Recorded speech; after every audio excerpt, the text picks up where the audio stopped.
Repasemos algunos conceptos que ya sabemos.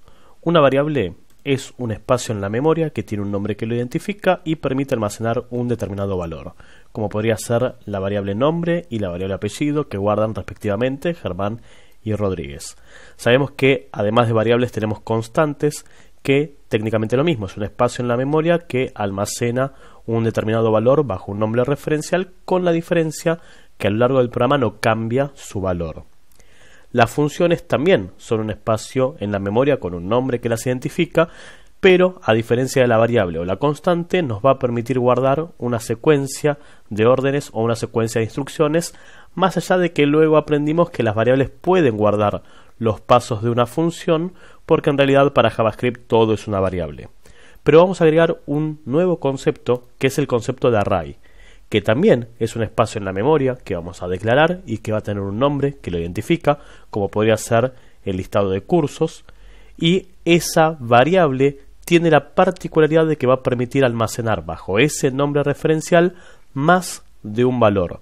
A diferencia de la variable o la constante que guardan un único valor a la vez, esta variable de tipo array nos va a permitir almacenar más de una información de cualquier tipo. Vamos a poder tener números, cadenas de texto, booleanos o incluso otros arrays como contenidos, y eso lo va a hacer dividiendo la variable en distintos elementos, índices o posiciones o como quieran llamarlo. Técnicamente la variable se fracciona en distintos espacios para poder almacenar el primer curso, el segundo curso, el tercer curso. En definitiva son todos valores contenidos de esta única variable que almacena todo. Entonces tenemos de esa variable los índices, teniendo el índice 0, el índice 1 y el índice 2, y por cada uno de estos índices sus respectivos valores. O sea que cursos 0 tiene frontend, cursos 1 tiene JavaScript y cursos 2 tiene backend, o como se pronuncia realmente en el manejo de este tipo de dato, array, tenemos cursos sub 0 que tiene frontend, cursos sub 1 que tiene JavaScript y cursos sub 2 que tiene backend. De esta manera, en una única variable manejamos todos los cursos en vez de crear una variable independiente para cada una. Los arrays en JavaScript arrancan siempre en la posición 0. El primer elemento es el índice sub 0. O sea que si accedemos al curso 1, en realidad estamos salteando frontend. ¿Para qué queremos arrays en programación? Lógicamente, el primer gran objetivo es reducir la cantidad de variables que vamos a manipular en el programa. En vez de manipular una variable distinta por cada elemento que sea parte de un mismo conjunto, creamos una única variable que los almacene, como podrían ser todos los cursos o, en nuestro proyecto, todas las películas que están en cartelera. Además es dinámico. Durante la ejecución del programa, nosotros vamos a poder agregar o quitar elementos, sea desde la programación, decidido por nosotros, o por la interacción del usuario con la web. Si el usuario hizo clic en tal vínculo, vamos a agregar algún elemento a esta colección o a este array. Esto con variables sueltas no se puede hacer. Yo no puedo crear dinámicamente nuevas variables en memoria. Las variables son aquellas que creamos a la hora de generar el programa, pero no podemos decirle que de golpe cree la variable curso 1, curso 2, curso 3. Eso o ya está predefinido antes de sentarnos a codificar, o hasta ahí llegamos con las variables. Necesitamos otro tipo de almacenamiento, como es el caso de los arrays. Y lo más importante tal vez es que esta colección de elementos la podemos iterar.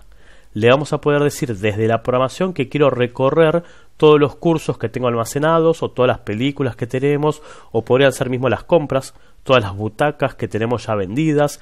Entonces con una variable suelta no podemos hacer eso. No le podemos decir recorreme nombre, después recorreme apellido, después recorreme saludar y por último recorreme cursos. No se puede hacer esto con variables sueltas. Al ser esta colección de elementos índices adentro de una única variable, le podemos decir que vaya desde el primero hasta el último elemento y que haga lo que corresponde. Mostrarlo, pasarlo por alguna función, enviarlo a una base de datos o lo que corresponda. Y adicionalmente, con este tipo de datos vamos a tener un elemento que nos sirve como fuente de datos dinámicas. El concepto de fuente de datos dinámica es un contenedor, en este caso una variable, a la cual le vamos a pedir información que luego nos va a poblar el HTML. Voy a citar un ejemplo. La botonera de la web podemos tenerla definida lógicamente desde el HTML o puede venir de un array donde tenemos todos los vínculos que vamos a mostrar en la web. Y de esa manera separamos lo que es la estructura, el diseño, de lo que es la fuente de información. Lógicamente la fuente de información más común en web es una base de datos, pero como en este curso no vamos a manipular base de datos, nuestro principal contenedor va a ser el array. ¿Cómo hacemos entonces en JavaScript para crear un array? JavaScript tiene la particularidad de que no tiene un tipo de dato fuerte. ¿Qué significa esto? Lo voy a mostrar creando un documento de ejemplo. Voy a ir al bloc de notas y voy a crear un archivo que se llame 01 ejemplo HTML y voy a escribir una etiqueta script nomás. Y le voy a poner como título ejemplo tipo de dato. Y voy a crear la variable nombre que almacena Germán. Luego de esto viene bastante código. Hacemos el document.write de ese nombre y hacemos el document.write de una línea que separe el nombre de lo que viene después. Guardo, abro esto en el navegador y podemos ver que lógicamente me dice Germán porque es el nombre que acabo de guardar en esa variable. Ahora lo que voy a hacer es crear un par de líneas después una instrucción que a nombre le guarde 10 y que haga el document.write de nombre. Vuelvo al navegador, actualizo y podemos ver que ahora esa variable nombre que arrancó siendo una cadena de texto pasó a ser el número 10. Nosotros creamos esa cadena de texto por medio de las comillas. Le dijimos que esta variable almacena una cadena de texto solo porque empieza y termina con comillas. Pero le pudimos haber dicho que esto fuese un new string, es decir, utilizar el constructor de las cadenas de texto, asignarle el valor Germán, mostrarlo y luego tratar de reemplazarlo por el número 10. En cualquier lenguaje tipado, esto devolvería un error. Sin embargo, en JavaScript, por más que habilitemos la consola, podemos ver que no devuelve ninguna respuesta, ningún mensaje de error. ¿Por qué? Porque es correcto para JavaScript declarar una variable que sea de tipo string y luego almacenarle un tipo de dato diferente. Para que vean que incluso cambió el tipo de dato, le voy a decir que me haga el document.write de esa variable nombre concatenado con un espacio y el type of, el tipo de dato de nombre.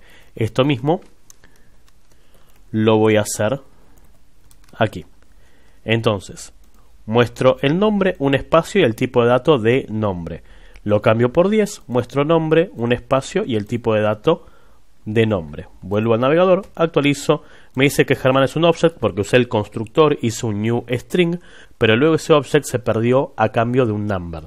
Entonces en JavaScript mucho esto del tipo de dato no existe como un concepto fuerte. En cualquier lenguaje de programación tipado, crear un string o en este caso un object y luego querer guardarle un number devolvería un mensaje de error. Sin embargo, yendo a contramano de esta política que tiene JavaScript de no ser un lenguaje tipado, tiene la particularidad de que no podemos manejar los elementos de una variable de tipo array, estos índices sub 0, sub 1, sub 2, etc., sin antes haberlo declarado explícitamente. Para poder trabajar con un array, hay que decirle que la variable va a ser un array. Y eso se puede hacer de dos maneras distintas, tal como vimos recién con las cadenas de texto. Por un lado, utilizando el constructor, la variable cursos va a almacenar un new array y eso lo que hace es darle a la variable cursos toda la estructura, toda la anatomía de un array. Técnicamente lo que hace es habilitar esto de fraccionar la variable en distintas posiciones. Y la otra posibilidad que tenemos es el literal, que es por medio de los corchetes. La variable cursos va a almacenar corchete que abre, corchete que cierra, y esto es el literal. Técnicamente esto sería el análogo del new string, el constructor, y el corchete es el análogo de las comillas en un literal de la cadena de texto. O sea que tenemos las dos posibilidades, utilizar toda la estructura del constructor o utilizar simplemente el literal. En definitiva, si creo una variable de tipo array, almaceno elementos en distintos índices y un par de líneas de código más abajo le digo que esa variable guarde un número o una cadena de texto, perdí el tipo de dato array, porque JavaScript no tiene esto del tipo de dato fuerte, pero particularmente para este tipo de variable tenemos que sí o sí declararlo explícitamente. Entonces vamos a hacer lo siguiente, voy a hacer otro ejemplo aparte. Lo voy a guardar como 02 array.html. Creo el HTML básico, creo una etiqueta script para codificar y le digo que este es el documento arrays. Y lo que voy a hacer entonces es definir que la variable cursos sea un new array.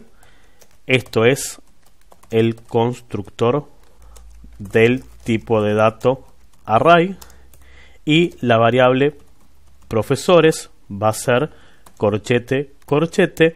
Esto es el literal del tipo de dato array.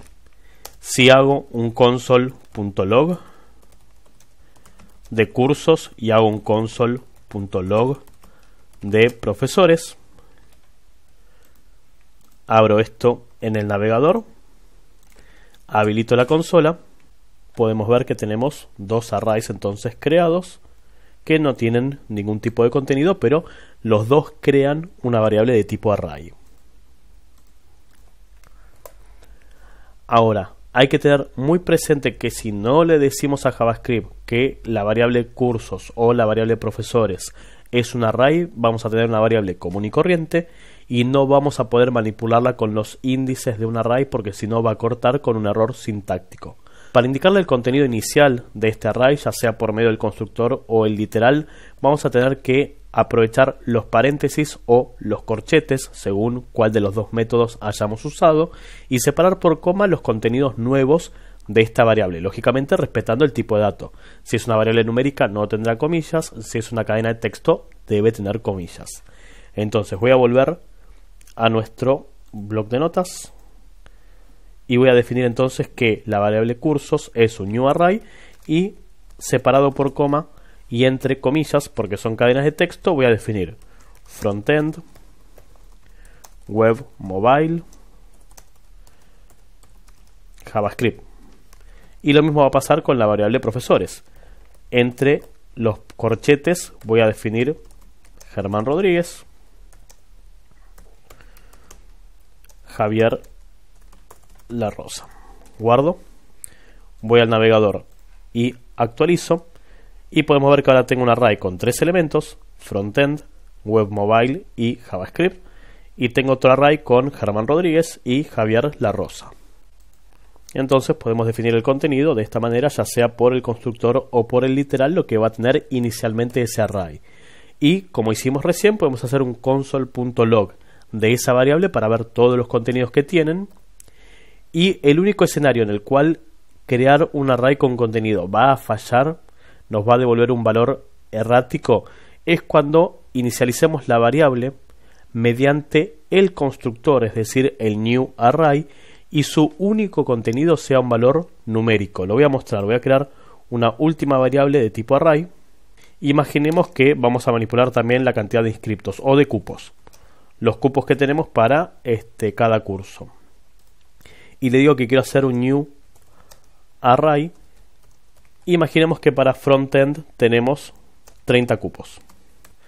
Si hago esto, en vez de entender JavaScript que tiene que crear un array con el primer contenido, el índice 0, que sea el valor 30, nos va a pasar lo siguiente. Voy al navegador, perdón, antes de ir al navegador, voy a mostrar esa variable cupos con un console.log, y cuando actualizo en el navegador vamos a ver que me crea un array con 30 elementos con 10 slots vacíos. ¿Por qué sucede esto? Porque JavaScript no entendió que lo que tenía que hacer era crear un array con el valor 30 como primer elemento, sino que interpretó algo que viene de otros lenguajes de programación, donde a la hora de declarar un array hay que definir cuántos elementos va a tener desde su creación. Eso lógicamente hace más difícil luego el manejo dinámico, esto de agregar o quitar elementos del array, y en el caso de JavaScript se vuelve todavía más inútil, porque como bien dijimos, el tipo de dato fuerte no lo maneja JavaScript. O sea que si yo le digo que quiero un array con 10 elementos y quiero cargar 15 elementos, se va a estirar automáticamente. Entonces esto que interpreta JavaScript de que este new array y entre paréntesis tenga un número, sean 30 posiciones, esto genera un array con 30 posiciones vacías. Es en realidad más un error de interpretación del lenguaje que lo que realmente va a terminar haciendo, porque si luego cargo el elemento 31 se va a estirar, y si más adelante le digo que cupos sea una cadena de texto, lo va a reemplazar. Entonces creo que esto quedó más por una copia a otros lenguajes donde sí se define de antemano cuántos elementos va a tener ese array.